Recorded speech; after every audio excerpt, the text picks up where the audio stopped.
Welcome to W2 Kitchen, where today we're making soba. Soba is a buckwheat noodle. It's Japanese, and if I open that, you can get different types of soba or different amounts of buckwheat flour to make the noodle. We've got a 100% buckwheat flour noodle here, which is a lot more difficult to make and thus quite a lot more expensive. Usually the soba that you find in westernized supermarkets is probably somewhere between 2 and 15% soba. So I suggest trying a real soba. We're going to first start by making some dashi that we'll then make into mensuyu using some soy sauce that we seasoned here, some mirin and some sugar and the dashi.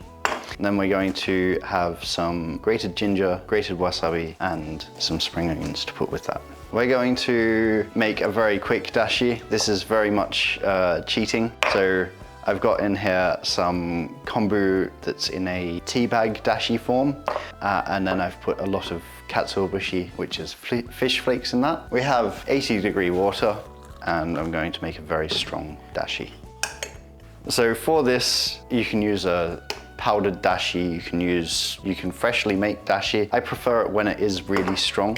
Anything dashi will do, because we're going to use quite a lot of the sake, sugar, and soy sauce, which will overpower most of the flavor. So start by peeling back the wasabi just a tiny bit. Ginger we've just replaced with a smaller piece because we're not using that much. The easiest way to remove the skin from ginger and least wasteful way is actually to use a spoon, which I should have done, and then we're going to grate those in just a minute. We're just slicing it very finely. I quite like circular shaped spring onions, but you can absolutely slice it on one of Evan's biases. I think that's enough. I like the green part of the spring onion for eating raw. The rest of it can go over here for a later use. That needs to come out into carafe. So our dashi has been brewing for 5 minutes now, and I've used a tea strainer for this. So Evan, if your tea tastes fishy, you know who to blame. I like a lot of ginger. If your ginger, all the fibers ball up, just slice them off. It's a lot easier to grate again. I think that's a lot of ginger. Wasabi. It's like tasty horseradish.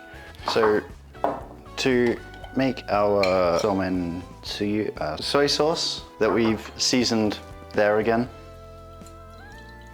it was probably 2 parts dashi, 1 part soy sauce, and then mirin half and sugar half.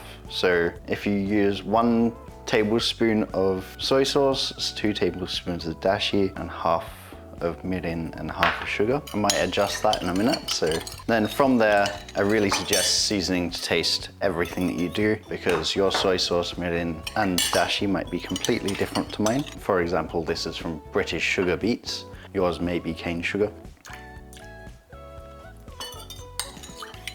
Garnish and sauce done. Boil some water. So now we're going to cook our soba. We're going to make sure that we have an iced water ready to go by the sink so that we can cool down the soba immediately and stop the cooking process. It's especially important for the less sweet content that you have in your soba.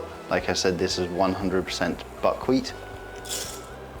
Just agitating it so that no noodles stick to the bottom. Japanese noodles, unlike pasta, don't stick together, so it's not really important to try and stop the noodles from sticking together. And with the more buckwheat content, the more of the foam that you get coming from the noodles as well. So be careful, otherwise you will have a lot of buckwheaty, watery mess to clean up. The more soba content that you have in your noodles as well, the thicker that the water that you're going to cook them in becomes. Now the packet instructions say to cook it 5 minutes. I think that that's a guide, whether it be pasta or any noodle. I think you want to cook it to your taste. So keep trying it as you're cooking, and when it gets closer to the amount that you want it done, then try it a little bit more often. For me, that's done. It's amazing how thick that water became. So to assemble, we're using a sushi mat. It's not quite the correct thing to use, but it's pretty close. So I'd do the same thing if you don't have the proper plating to use. There we go. Okay, so our vegetables.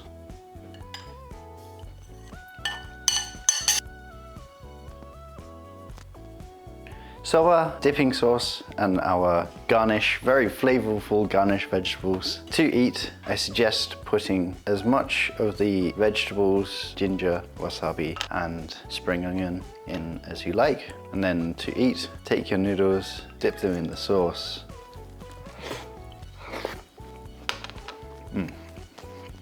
Soba done.